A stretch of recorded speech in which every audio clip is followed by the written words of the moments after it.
On her first evening, Amara heard screams from the outbuilding. On her 7th night, she saw figures being led inside. On her 17th night, she found the ledger. Names, dates, destinations, payments in dollars signed with the initials AO. By her 20th night, she knew the truth. Gracefield Haven wasn't a sanctuary. It was a processing center.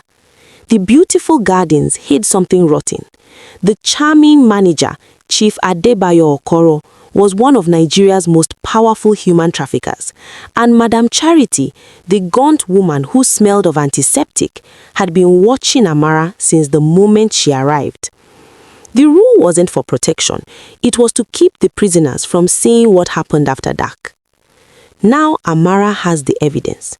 She has an unlikely ally, Yusuf, a gardener trapped here for 8 months, his hands calloused, his eyes holding desperate hope. And she has a plan. Escape during the next storm, deliver the ledger to a journalist, bring down the empire. But Madam Charity is watching. The guards have guns, and the storm that could hide their escape might also bury them forever. This is the story of one woman's fight for freedom. This is what happens when you break the only rule. She arrived at Gracefield Haven on a Thursday afternoon, when the Harmattan haze painted the hills in shades of memory and the sun hung heavy and indifferent above the city. The taxi driver who brought her from the motor park eyed the estate gates with something between awe and wariness. "You sure this is the place, madam?" he asked, his voice carrying the rhythm of the north. "I'm sure," Amara said, though she wasn't sure of anything anymore. She paid him with the last of the cash she'd withdrawn in Enugu before she boarded the bus, before she left everything behind. He drove away slowly, his tail lights winking once, twice, before disappearing into the red dust. Amara turned to face the gates. Gracefield Haven rose before her like a promise written in concrete and glass. The walls were high and white, topped with security cameras that swiveled with mechanical vigilance. Beyond them, she could see the tops of palm trees, the curve of a tiled roof, the suggestion of something beautiful hidden from the road. A small sign, discreet and elegant, announced Gracefield Haven, private estate, residents only. This was it. The place where she would disappear, the place where she would become invisible enough to survive. The gate intercom buzzed, and a woman's voice crackled through. "State your business." "My name is Amara Diallo. I spoke with Chief Okoro's office. I'm here about the position." A long pause, then the gate swung open with a hydraulic sigh. Amara walked through, and the gates closed behind her with a sound like a door locking. The estate was beautiful.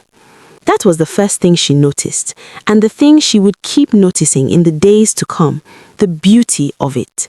The manicured lawns rolled like green velvet toward a central fountain where stone angels wept water into a marble basin.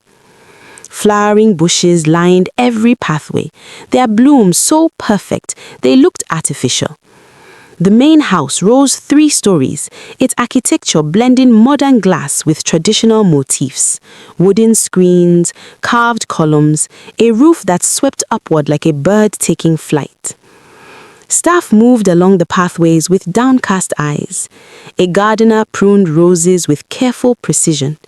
A housegirl carried linens toward the service entrance. A guard in a crisp uniform stood at attention near the fountain, his gaze fixed on something in the middle distance. None of them looked at Amara. None of them smiled. She was met at the main house by a woman who introduced herself as Madam Charity. Madam Charity Adewale was in her early 60s, gaunt as a prayer, with skin stretched tight over high cheekbones and eyes that missed nothing. Her grey hair was coiled so tightly against her scalp, it seemed to pull her features backward. She wore a dark brown wrapper and blouse, severe and unadorned, and she smelled faintly of antiseptic, the sharp, clinical scent of a hospital corridor. "You are Amara," she said, not a question. "Yes, madam."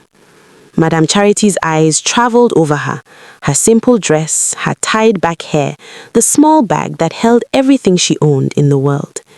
The assessment took less than 3 seconds, but Amara felt it like a physical examination. "Chief Okoro is generous," Madam Charity said. "He takes in strays. He gives them work, shelter, purpose. Do you understand what is required of you in return? Work hard, follow the rules, be grateful." A thin smile crossed her face. It did not reach her eyes. "You learn fast. That's good. Fast learners last longer." She turned and walked toward the estate's interior, and Amara had no choice but to follow. The rule came during the tour. Madam Charity showed her the gardens where she would work. "You have experience with plants."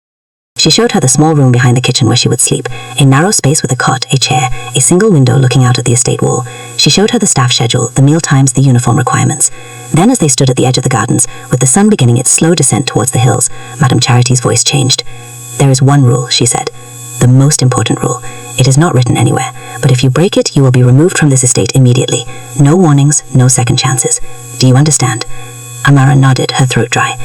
"From 7 o'clock in the evening until 5 o'clock in the morning, you remain indoors, inside your room, door locked, curtains closed. You do not go outside for any reason. You do not look out the window. You do not answer if someone knocks. You do not exist until morning." Amara frowned. "For security?" "For order," Madam Charity's eyes bored into her. "This estate runs on order. Chief Okoro has built something precious here. Disturbances are not tolerated. Curiosity is not tolerated. Is that clear?" "Yes, madame." Madam Charity studied her for a long moment. Then she nodded once and walked away, her footsteps precise and economical on the garden path. That night, lying on her narrow cot, listening to the unfamiliar sounds of the estate settling into darkness, Amara told herself she had found sanctuary. She had work, she had shelter, she had anonymity. She did not yet know what the darkness concealed. Subscribe to this channel and turn on your notification so you won't miss out on part 2 of this story.